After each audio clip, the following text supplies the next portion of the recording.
Uh, Today I'm talking about my favorite FNAF character that I totally don't have an obsession about. Yippee!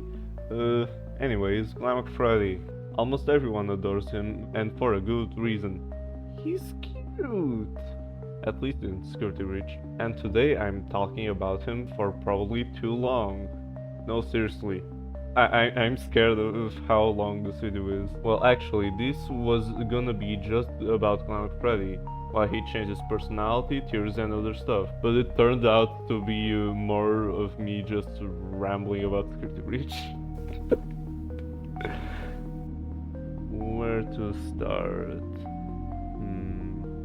Well, I guess I could talk about my why Glamrock Freddy changes his personality much. No, seriously, he has more personalities than William Afton has times he's come back. First of all, we have seen him in Security Reach, where he's a lovely little big bean, and I just want to squish him.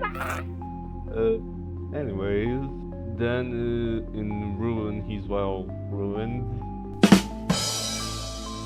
And I'll talk about Ruined Freddy later. He's a fucking whore in Help Wanted 2. In the Tales from the Pizzaplex, he's either being creepy in JGY or being a brat in The Storyteller, because in both he was being controlled by someone, GGY and the Mimic One program respectively. In VIP, he's just like in Security Reach for some reason, and then from the glimpse we got at the cave from the Pizzaplex, it's probably connected to GGY somehow. Editor, this is me from the future.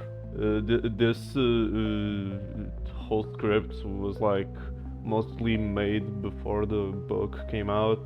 You know who else came out before the book? My mom. His mom. His mom. His mom. Please don't copyright me. And like, I was right, TP.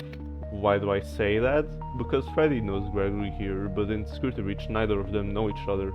Gregory even goes inside Freddy to give Cassie a scare in the book, while in Security Reach, Gregory says the meat pretzel line, which I find it funny. It would make sense for it to be before Security Reach, since the animatronics seem okay, and if it was after GGY, it would make sense why Gregory and Freddy know each other, since it's implied he was controlling Freddy in GGY. It would also make sense on why Freddy becomes aggressive, even if it was just a prank, because I don't think Security Reach Freddy would do that, even if Gregory asked him to.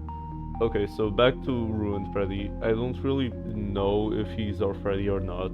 He obviously has the brick prototype on his suit, which would indicate their difference, but then the fact that he's headless in Phaser Blast, just like how Freddy was at the end of the Princess Quest ending, and the damage on his body. But then there's also the green present, which doesn't make any sense. While I don't really have much else to talk about him, I did want to mention that I always thought it was weird that he stuffs cats into his chest cavity in the jump scare, because while it could give more lore because Freddy says it's not a safe place, I feel like if Cassie did get stuck there, I don't think she would die. Probably get a lot of scratches though, well, because she isn't being squished or losing air. There's a lot of holes in prototype Freddy's body that would let her breathe, and she could probably get out of his chest cavity somehow. How, I have no clue, to be honest. Oh, also, I completely forgot to mention that Vanessa mentioned replacing Freddy with Monty until they can get his chasing into a new endo, which would mean there isn't another Freddy casing, meaning prototype would be the same as Security Breach Freddy. But then the problem is, why is Freddy so goddamn sassy in Help Wanted 2? Why are all the animatronics so sassy in that game? I mean, one could just assume that the animatronics don't like adults or night guards, but they seem fine with Vanessa, even Freddy on safe mode.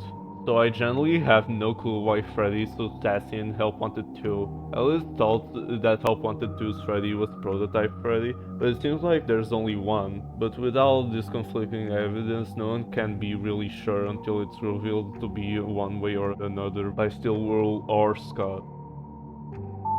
Also, I forgot to mention, in the Switch version, he has a purple eye too.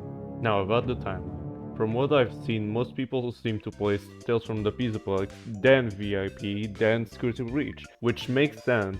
But then I get confused with Help Wanted 2, since most people don't talk about that when they talk about the first three. It clearly is after Security Reach and before Ruin because of that Roxy minigame where you give her a mask, explaining why she looks so different in Ruin compared to the design she gets when Gregory hits her with a car.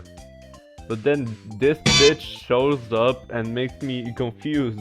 Because while it seems to make sense that maybe instead of after Security Reach and before Ruin, it could be at the same time as Security Reach, but then where the fuck does this take place? Tell me, where in the Security Reach timeline could Freddy be here? The only explanation I can think of is that the game is like the older ones and takes place in different days and or nights. Otherwise, it would be impossible for it to be at the same time as Security Reach because of Freddy, and impossible for there to only be one Freddy because they wouldn't have fixed him by that time. Enough Help Wanted 2 for now. That game gives me such a headache. Not that the game is bad though, it's pretty mid. Next thing I wanted to talk about is VIP, because from what I understand, VIP seemed almost scared of Glamrock Freddy when talking about him. I'm not sure if scared is the right word though. And Glamrock Freddy mentions about VIP at what point if you find him in Fazablast. It makes me wonder, if Freddy's nice here, that means it's either after GGY, which would mean that GGY finished, but since the animatronics are working, it's before Security Reach. So then it would be before Tales from the Pizaplex, or at least before GGY. While I don't necessarily have a reason to believe that's not the case since most theorists seem to have VIP after Tales from the Pizaplex, I think they would have a reason for that. Okay, now that we're done with Freddy's personality, let's talk about some theories. Like for example, the infamous theory that MatPat made like 3 years ago, glamrock. Or just simply the theory that Glamrock Freddy is possessed by Michael Afton, which most people nowadays seem to believe it is almost impossible for it to be true. I feel like it would be more of a 50-50, because while with the new information and new theories it makes it harder to make it work, there's also things that seem weird, like how Freddy seems to know more than he's supposed to, both in Security Reach and VIP. And I guess it would be fine if it's not canon. I just think the concept is a really cool idea and would make a good continuation to Michael's story, but honestly I think it would be cool for someone to do a comic about that and not make people wait for years just to release it was cancelled in 2021/2022 because they didn't pay attention. By the way, most people depict Michael with pink or purple eyes, because of the sister location mirror screen. And I went back and actually played Security Reach and found some weird things. Like for example, almost every depiction of this one drawing gives Freddy purple eyes. I first realized it in the daycare when I decided to 100% the DLC, and then I went to regular Security Reach and all of these had purple eyes. I thought it was just a lighting thing, but then the times where there is no lighting, it was still purple. This makes me really confused. Now on to stuff I found while playing. Like, why is this part of the floor in the atrium lighting up? Also, I think this Freddy plushie is A-posing. And these notes everywhere are weird. This isn't lore, but why are the ice creams here? When did they melt? Also, what happened in this room in the arcade?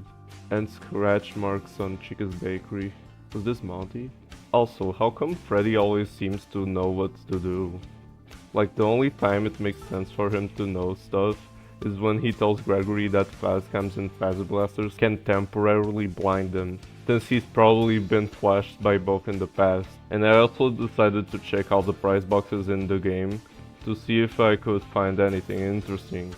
While most of it was very normal and made sense, there were two that made me very curious. Like, first of all, the Golden Freddy plush and the Golden Monty plush. Because why would Monty have a Glamrock Freddy plush? From what we can see, he seems to be possibly jealous of Freddy or something like that. So I find it very weird that in the room where Monty destroyed basically everything, he let the only Golden Freddy plush I could find in the game to be perfectly clean with no damage. And the Golden Monty one makes me a bit confused as well, because it's in Bunny Bowl, which is weird, because it's also directly next to the Vanny room in Phaser Blast. Well, I don't really have any theories for those two, and well, that's it. I hope you liked the video. Like, subscribe, maybe comment something, and if the video somehow actually does well, maybe I'll do something similar, or just make more FNAF content. Anyways, bye. Green screen car crash.